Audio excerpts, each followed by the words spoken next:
Welcome in, everybody, to the CFB Nation All-America podcast, brought to you by Twisted Tea. I'm Bill Trocchi, senior editor at sportingnews.com, alongside Bill Bender, our lead college football writer at sportingnews.com. You can follow Bill on Twitter at BillBender92, and you can follow me at Bill Trocchi, and keep an eye on the main Sporting News account at Sporting News. After 52 straight weeks of recording our shows, Bill, this is our first live show on the CFB Nation YouTube channel. Every Saturday night during the college football season, we'll be trying to do a live reaction show. And you can also get this show on your CFB Nation podcast feed on Sunday mornings. So, Bill, what did you think of your first full Saturday? Oh, it's fun, and there's still a couple straggler games on right now. I mean, obviously, it started at noon with Colorado, and I know we're going to get to that, but I mean, I can't stop thinking about that game of all the games that we saw today. And obviously this is one of those overreaction weeks. We'll have full overreactions at Sporting News in the morning, but yeah, I mean, it's fun, man. I've done this, I think 10 years now for us at Sporting News, and that first week is, you got to make, it's like anything else. You got to adjust to the first couple plays, and then you get going and get in the rhythm, and it was a lot of fun to watch. Oh, it was unbelievable. I mean, it was great. Like a lot of people have said, it lived up to the hype somehow. So this week we've got our Twisted Teas with us as well as we close out the weekend with this show. And thank you to Twisted Tea for sponsoring us here. Now, we want to talk about the biggest story of the day. Okay, we're going to label it the Big Kahuna Burger. What was the Big Kahuna Burger today? Although I don't think it's much mystery, like we already said. Colorado comes through with the upset, 45-42 on the road at TCU. It's the first road win for Colorado over a top 20 opponent since beating UCLA in 2002. It is the first 20 or more point underdog to win on opening day in the Power Five since 1997. And, we go through the stars of the day: Travis Hunter, Shedeur Sanders, and Dylan Edwards for Colorado. Yeah, I mean, which one? It's unbelievable. You hate to get in the business of hyperbole with one college football game, but because it's Dion and he was running around in a sweatshirt in 100-degree heat, and because it's Shedeur Sanders, his son, and because there's a guy out there playing 110 snaps. I did the analogy: if he was doing that on a peewee football field, everybody would say that's him. And the fact he's doing it at major college football level is and making play after play after play after play. It was incredible to see. So, I'll tell you this, Bill, though, through that entire game, I kept thinking, all right, this is the point where TCU is going to win. This is the point where all that depth is going to take over. This is the point where something's going to happen. The Horned Frogs are going to win. We're still going to celebrate Dion, but they're going to lose this game. And I mean, to me, and we wrote about it at SN, Shedeur Sanders is the story, right? I mean, 510 yards. Are you? I almost said it. I didn't say. I mean, I had to catch myself there. But are you kidding me right now? Like, unbelievable performance. Well, yeah, you're right. Well, first of all, one thing about Travis Hunter, I think it was Doug Gottlieb tweeted it out and said he's Shohei Ohtani of college football. Right. I thought was perfect, the perfect two-way player.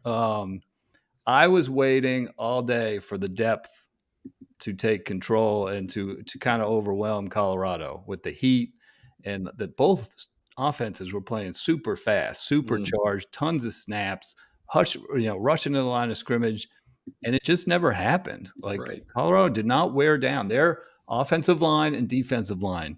We read about it all summer. They're like, they've got some skill guys, maybe. We don't know about Shedeur Sanders. He played at, in the HBCU. So, we're not sure how good he's going to be, right? But he might be good. He looked good in the Celebration Bowl. Travis Hunter's really good. Dylan Edwards was a Notre Dame recruit. They've got skilled players, but they're going to get beat up on the offensive line. They're going to get beat up on the defensive line. And they didn't. It never happened. TCU couldn't get pressure on Sanders, although when they did, I thought Shedeur did a great job of not forcing the ball into trouble. He was willing to take a sack a couple of times, willing to go out of bounds. He showed a lot of maturity that I didn't expect. I mean, I go to the fourth quarter, 7 of 8, 158 yards in crunch time. Like all these things that we talk about, where this is where you have to be great. And I mean, one of them, I mean, is a screen pass, but still, I mean, he extends plays. He's creative.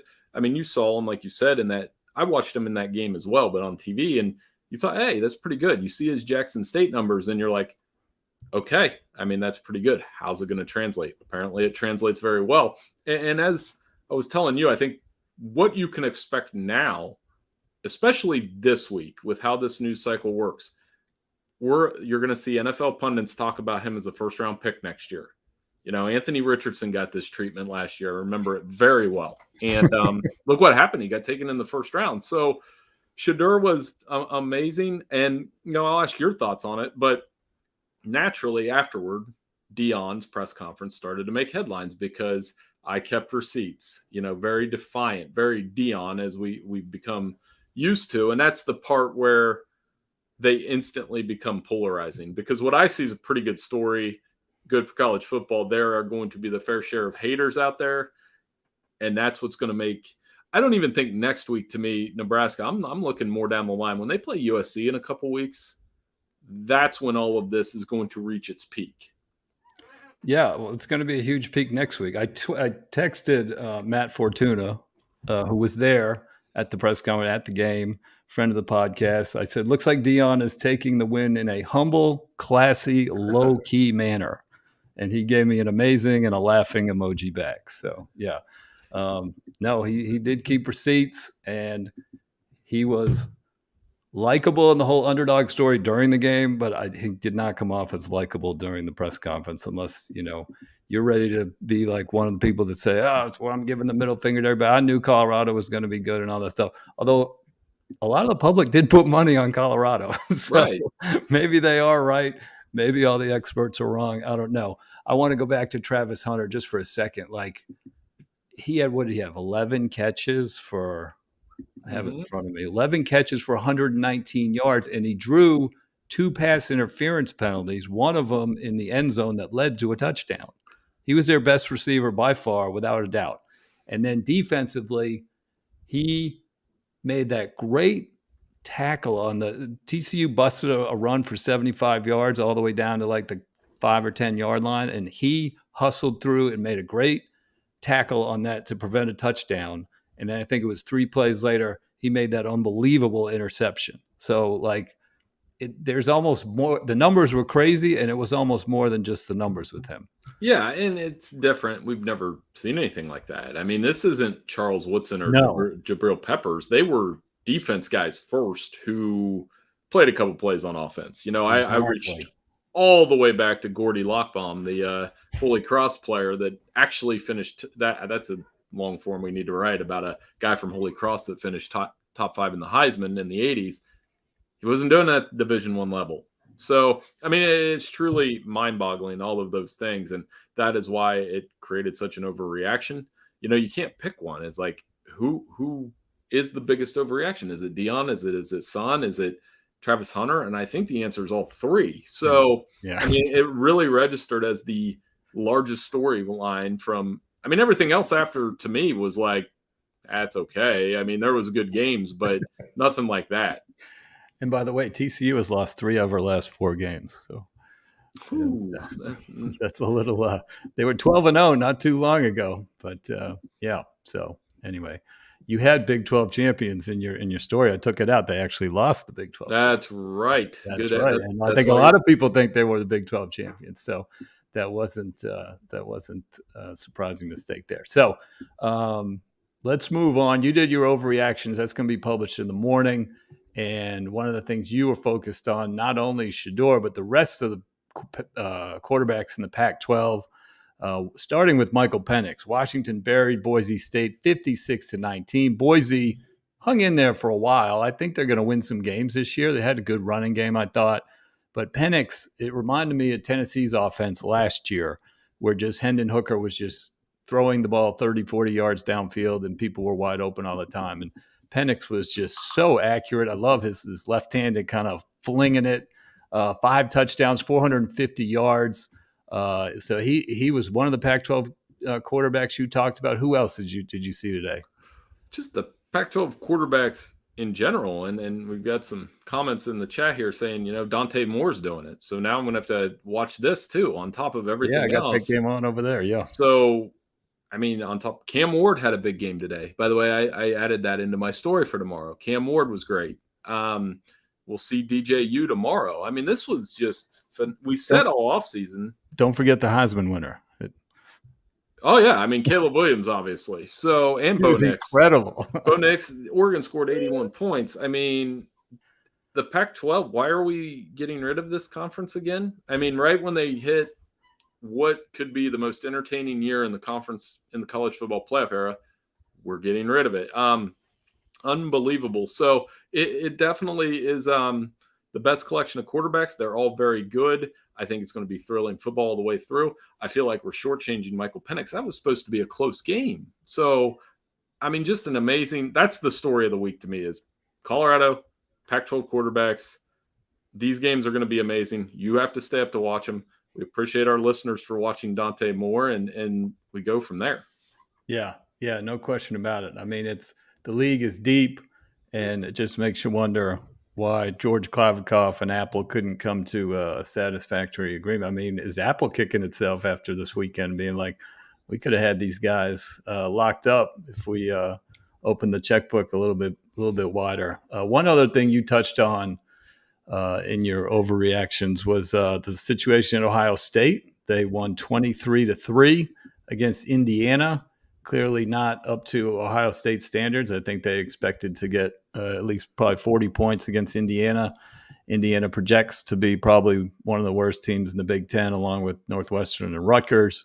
But only 23 points for Kyle McCord. He got the majority of the snaps. He went 20 for 33, 239 yards, did not throw a touchdown. And Marvin Harrison Jr., who is projected as a top 5 pick, somehow only got 2 catches for 18 yards. Before the game, Ryan Day said he was going to play McCord and Devin Brown, but Brown got very, very little action.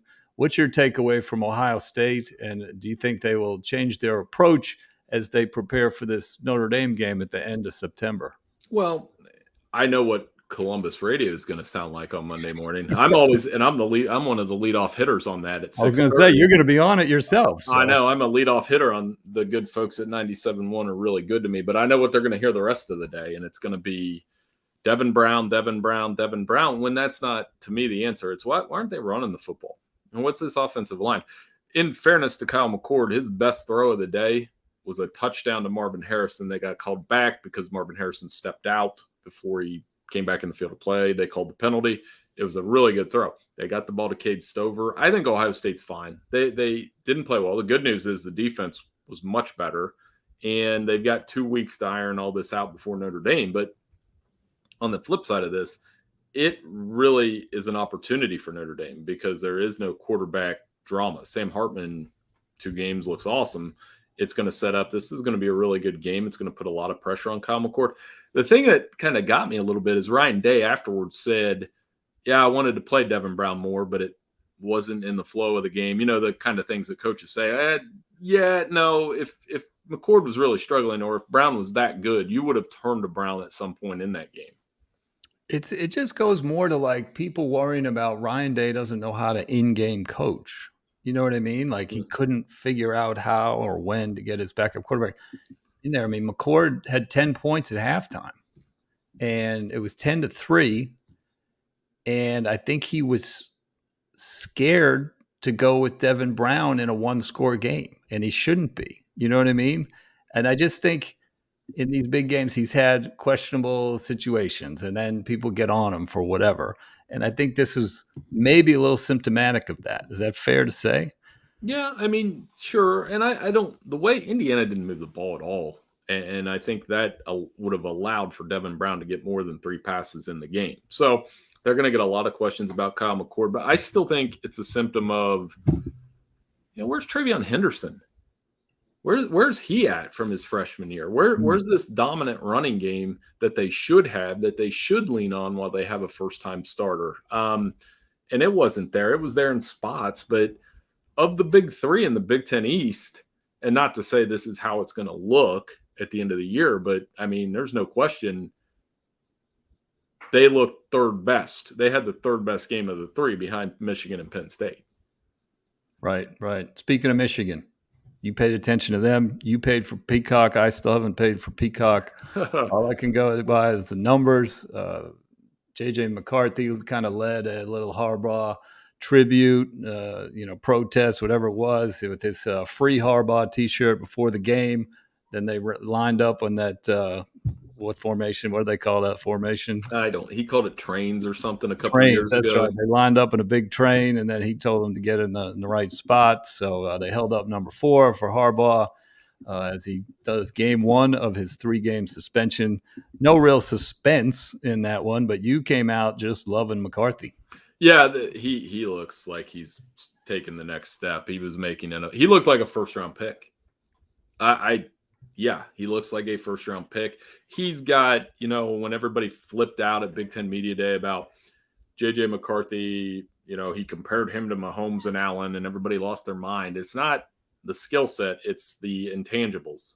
The dude has it. I think if you're not a Michigan guy, you look at him, you probably see kind of a pretty boy. The dude can play, and he's a leader, and wearing that shirt just adds to it. I mean, honestly, I think that gesture's kind of dumb.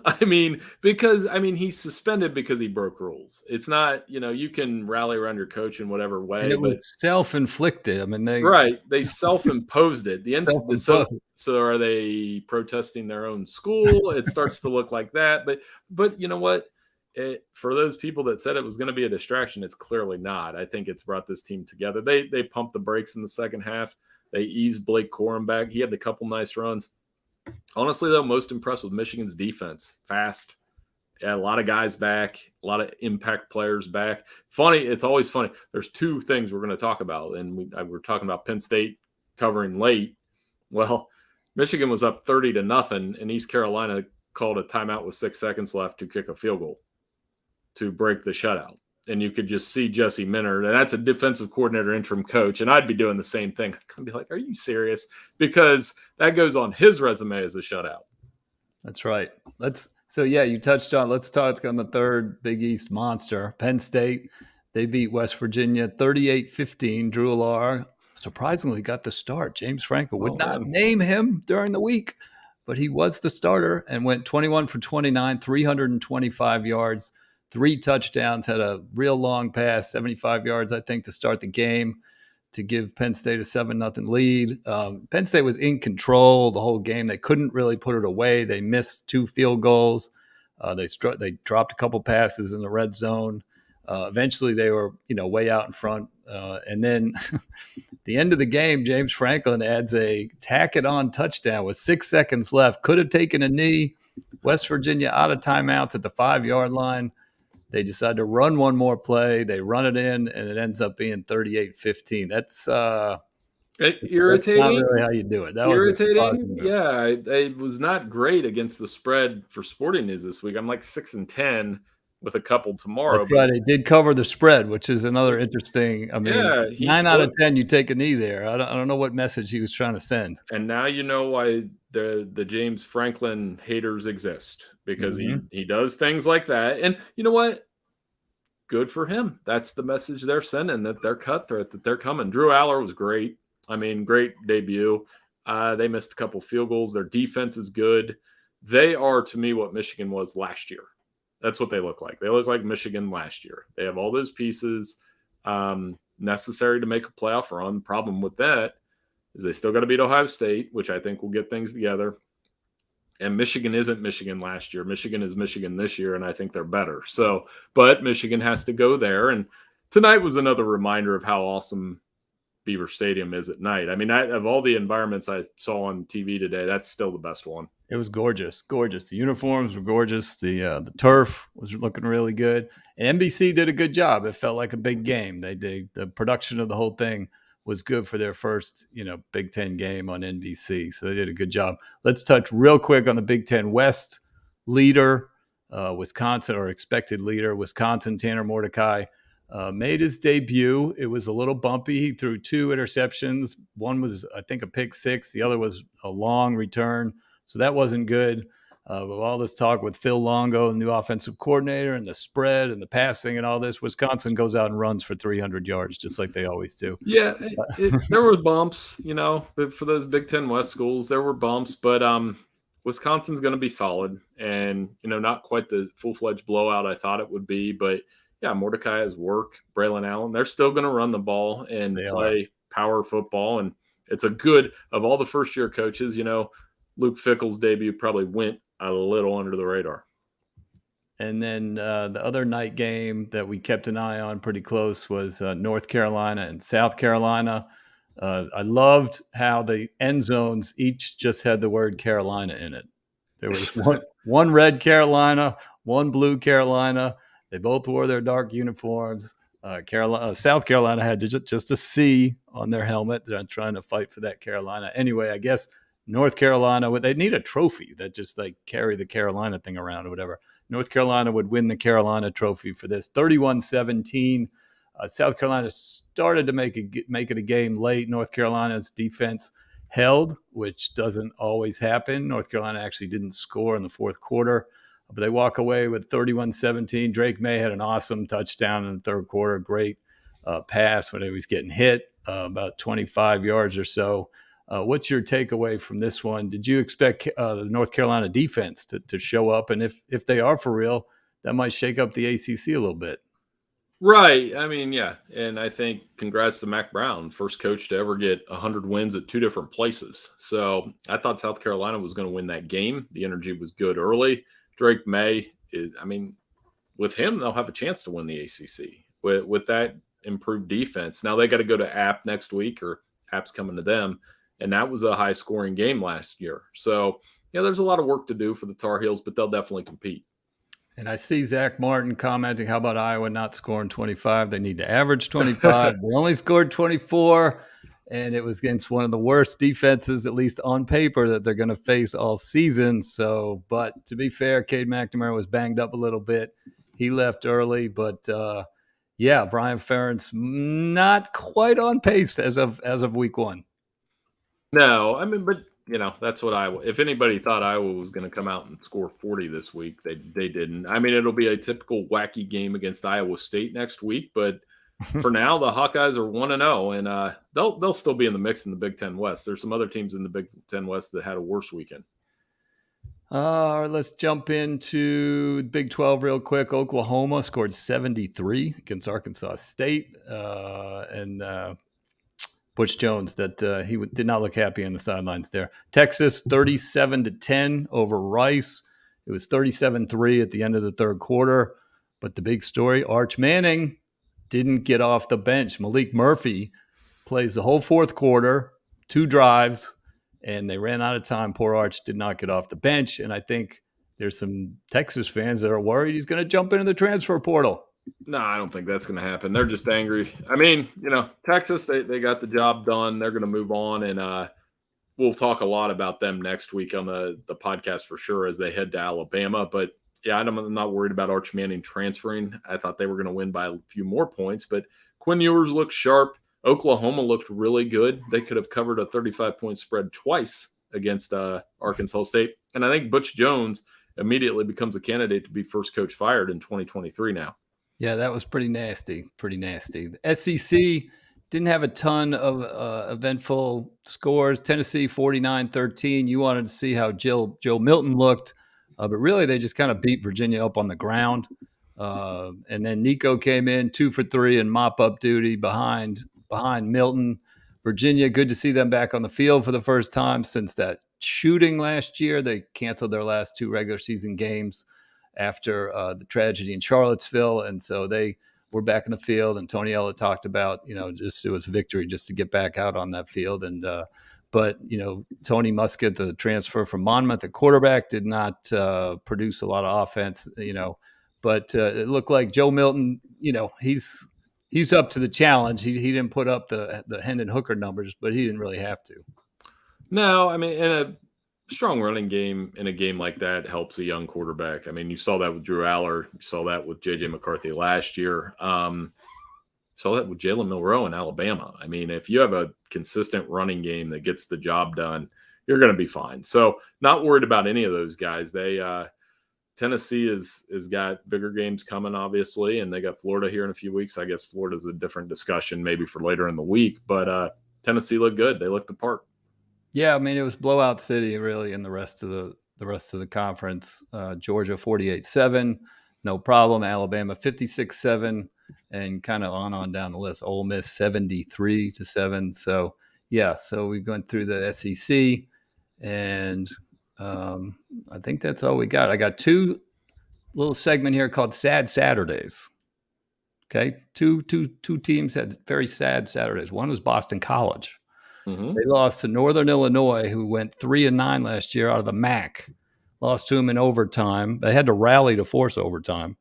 And then BC went basically 3-out in their possession and kicked a field goal. Northern Illinois drove in for a touchdown. And yeah, I left Jeff Hafley off my hot seats list, but this pushes him a lot closer to it. I know he's highly regarded. I know Boston College is fairly patient, but that's a tough loss for the Eagles for sure. And then the other one, Baylor, pick 6 in the Big 12. They were supposed to be decent this year. I thought they were going to bounce back a little bit. They lose at home to Texas State, which you can't really do. Thoughts on either of those? Yeah, I mean, obviously, really tough loss for Boston College. And we got another one in progress with Texas Tech is losing to Wyoming with 5 minutes left. So That could be a third straight sad. That would be a really sad one for them because they were being kind of hyped up as a potential Big 12 champion. But yeah, obviously a tough one for Boston College. Baylor really kind of a stunner for me. And, you know, those upsets happen. You really got Purdue was another one. Purdue lost to Fresno State. So first-year coach Ryan Walters not getting off on the right foot either. All right, Bill. So I want to every Saturday night I want to do a tribute to our old friend Keith Jackson. Mm-hmm. You up for that? We're gonna have a couple of Whoa Nellies. Right. Give me 2 Whoa Nelly performances that you wanted to note today, or it could be a team, it can be a play, it can be a broadcast, whatever you want. Give me a couple of Whoa Nellies. I mean, we've already talked about him, but I think Shedeur is my player of the day. I mean, anytime you see a quarterback go for 500 yards, I mean, and change the game a little bit and change the entire narrative about the Colorado season. As much attention as Deion's going to get, Travis Hunter's going to get, he's the guy that's going to push them into those battles with all these Pac-12 quarterbacks that we're talking about. So I think he's one. And then based on what we saw Thursday night, then you juxtapose it to today, and Emory Jones passed for 345 yards and 5 touchdowns for Cincinnati a couple days after Florida was a complete disaster. Jaden Rashada won a start for Arizona State, and Florida was a complete disaster. Emory Jones, the guy that was, he played, it seems like it was 10 years ago, Bill, when he was starting for Florida, but that's got to hurt and get Cincinnati off to a right foot. And I was going to get some Ohio bias in here at some point, but I got my Ohio shirt on. It's not even a Bobcat shirt. It's just an Ohio shirt. But yeah, good for Emory Jones. Good for Cincinnati. When I was working at Rivals, I remember I watched Emory Jones' film, and I thought he was going to be the greatest quarterback. I watched Dalvin Cook when he was in high school, and I was like, this guy's going to be unbelievable. And I was right. And I was like 1 for 1. He's the only guy my job wasn't to watch a lot of film or whatever, but I found him, loved him. And I'm like, Emory Jones, he's going to be my second guy right behind Dalvin Cook that I'm going to declare this big star. Certainly hasn't happened yet, but I'm happy to hear he had a good game one. That one slipped by me. So that's good. All right. My Whoa Nellies. I went with a particular plays, 2 individual plays. One was Thursday night. Okay. Mm-hmm. And that was in the Nebraska-Minnesota game, the winning or the game tying touchdown. Minnesota wide receiver Daniel Jackson. Mm-hmm. That 13-yard touchdown pass, an unbelievable toe drag on 4th and 10 with 2:32 left. Right. To tie the game against Nebraska was just incredible. I mean, it was another log on the heartbreak fire for Nebraska, but holy mackerel, what a play by Daniel Jackson. That would definitely earned a Whoa Nelly from Keith Jackson on that one. And then the other was, we mentioned it briefly, Travis Hunter's interception. Right. In the third quarter. 3rd and 1, at the Colorado 4-yard line. Chandler Morris, he throws a swing pass to the running back to Major Everhart, and Hunter just reads the play immediately. Joel Klatt's like, that was wide open out of the backfield. Makes a diving interception, spinning, keeping the ball off the ground. Unbelievable. Definitely a whoa, Nellie. Colorado led 24-21 at the time, and they won 45-42. We already told, I mean, that was one of a half a dozen plays, but I still think that was his best one of the day. So, yeah, he earns a whoa, Nellie from me right there. So, one last thing. No, actually, two last things. Your next week's early tailgate. What tailgate do you want to be at next week, Bill? Tell me. I mean, Alabama, Texas. It's huge. It's an SEC preview. It's the big game of the week, and it's, I kind of want to be at LSU, Florida State tomorrow night, but Alabama, Texas is where it's at because it's going to create so many. If you think Dion created overreactions today, it's Texas, it's Alabama. It's not at noon this time. It's not early in the day. Nope. Both teams Alabama has more questions than they did last year. Texas has less questions than they did last year. So I think it makes it for some really compelling TV. It reminds me of a couple years ago when Texas played LSU at night in that Joe Burrow game. And it was a great football game, back and forth, heavy hits. LSU won the game in a huge part of their national championship season. But I think this could be that kind of game. And I haven't checked the weather yet. I always do that early in the week. We'll see how hot it is for that game. But that'll be a 7:30 kickoff. So that's a nice long tailgate you're thinking about right there. So for me, the tailgate is on the other end of the day. I think Nebraska at Colorado would be a good one to be at in Boulder. Dion's first home game. I checked at halftime. I did not go back after the game. I'm sure it's a lot higher. The get-in price was $240 at halftime of the game. I'm sure that has gone up in Boulder, and it's a 10 a.m. kickoff, so it's a breakfast tailgate in Boulder. It's the noon game, but they're out on, or I guess it'd be 11 a.m. kickoff local time. It's going to be, no, it would be 10. Yeah, 10 a.m. local time for the big noon Fox kickoff. So, yeah, Nebraska at Colorado next week, and Colorado's going to be a favorite. I mean, they won one game last year, and they are going to be a favorite next week, probably against Nebraska. So that is so crazy. All right, let's do our final Twisted Tea toast of the week. Okay, toast of the week. You can make a toast to literally anyone or anything. What is on your mind as we close the show here and we close week one? We still have more football on Sunday and Monday, of course, but as we close on this Saturday night, give someone a toast. Oh, I mentioned it earlier, but I'll go with Mac Brown one because, I mean, he's one of the good guys in the sport. To get 100 wins at two different schools, to be an ambassador for the game, to stick up for his player this week. Tez should have been playing in this game. And to go out and win a rivalry game between North Carolina and South Carolina. I think of every national championship coach this century, he's, I think, the nicest guy of all of them. And anybody that's had a chance to be around Mac, very happy for him, happy for North Carolina and Drake May. And, like you said, they're going to compete a little bit, but I always teach that to my kids, like Grant in particular, because he plays football and does these things. I was like, it is a very nasty game between the lines, but off the field at all times, it's okay to be a nice guy. And nobody exemplifies that more than Mac Brown. Very good. Yep. Good call right there. And I'm going to raise a Twisted Tea to Puddles, the Oregon Duck. I mean, Bill, the mascot, did 546 push-ups today after an 81-7 win over Portland State. How far back do you have to go to get to 546 push-ups? I want to know. What's it like?